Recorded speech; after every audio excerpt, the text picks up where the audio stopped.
What's up guys, Jared back here, and we're doing another review into Mile 22, the Mark Wahlberg film directed by Peter Berg. So let's jump into it and put on your slippers and let's get comfortable. So the movie's about the small, lethal, and secret CIA team led by James Silva, played by Mark Wahlberg. And there's a guy who comes to them with intel on a hard drive, but he won't unlock the hard drive unless he gets safe travels into the US. So Mark Wahlberg and the team have to travel 22 miles to get to the airplane strip, so that way the guy can get safe travels into the US. So on to the positive sides of the movie. And right off the bat, the movie opens with a bang, and it sets up events that the characters will have to deal with later in the film. And with the short runtime of the movie, of it only being an hour and a half, you're able to just jump right into the movie and get right into the action and the story of the movie, and not have to deal with like 30 minutes of setting the characters up and the story and everything. They only spent about like 5 to 7 minutes of the movie just setting everything up and setting up the characters, so you're able to just jump right into it. And that's one of the things that kind of like helped the movie, was the runtime. And having that short runtime, it just kind of helped the movie overall. And to me, the standout of the movie, with no surprise, is Mark Wahlberg. The character they created for him, it's an interesting character. And they give Mark Wahlberg a lot of dialogue because obviously he's the main person in the movie. But what Mark Wahlberg did to elevate his character, because on paper he just comes across as that person that's just like, he knows how to lead a team and just get the job done and everything. But what he adds to his character makes it so interesting to watch, and you're just hooked in the movie the entire time because of what he's bringing to the table.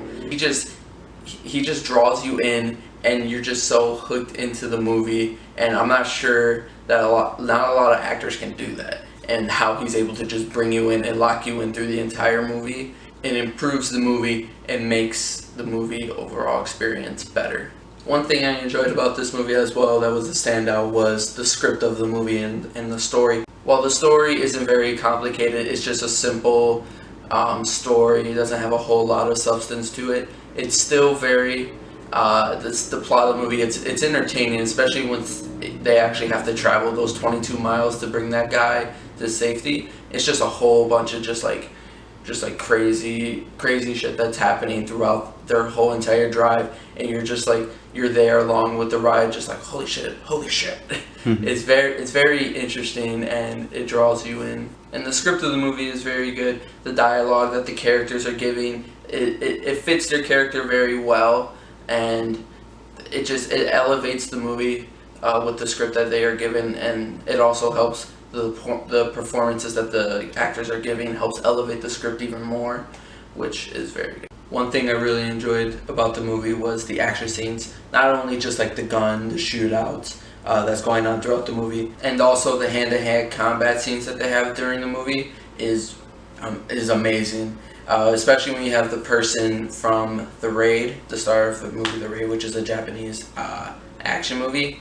He's in the movie doing the hand-to-hand combat scenes. His name is Iko Uwais. I'm probably pronouncing that wrong. But he's in the movie, and he's doing the like hand-to-hand combat scenes, and he's the person who like brings the hard drive to them.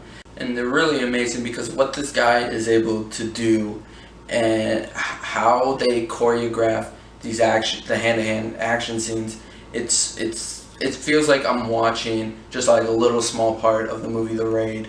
And it's really crazy because how they just transition from like, they'll just be shooting guns or whatever, and then it cuts to him and he's just doing these hand-to-hand combats, and just how they're able to just kind of utilize that is it helps the movie a lot with its action. Now on to some of the negative sides of the movie. The main problem that I have with the movie was the editing. The editing in this movie, it takes you out of the movie. Like, you'll just be having just a fun experience, and then all of a sudden they'll just do some of these like jump cuts, and it's just you'll be engaged in this one scene, and then it will shift just kind of more into like this like slow beat or whatever, even though it's just for maybe just a quick second. But it just takes you out, and it's just editing that it really just takes you out of the movie, and it's just not a very good editing job, in my opinion. Another thing I had with the movie was some of its characters. Obviously, you're going to develop more Mark Wahlberg's character because it's Mark Wahlberg in the role, and he's the bigger name. But all these other characters that they have along with them just have no type of development. You're not attached to them whatsoever. You really don't care what's happening to them at all. The only person you care about is Mark Wahlberg, and obviously it's because they put more emphasis on his character because it's Mark Wahlberg in the role.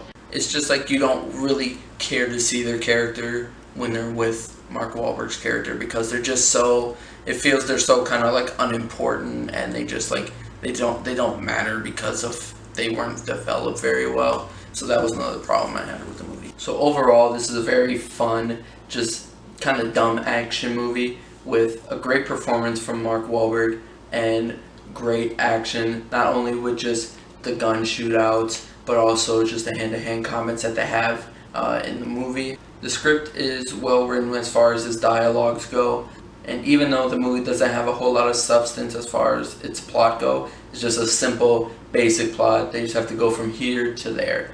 That's basically the plot of the movie. And while the editing in the movie is very bad, and some of the character developments besides Mark Wahlberg's character isn't well developed, it's still a fun movie, and you can enjoy your time watching this movie. You won't hate yourself for spending money to go watch it. It's a very fun action movie, especially if you just walk in there with no expectations. You'll walk out being like, that was actually not bad.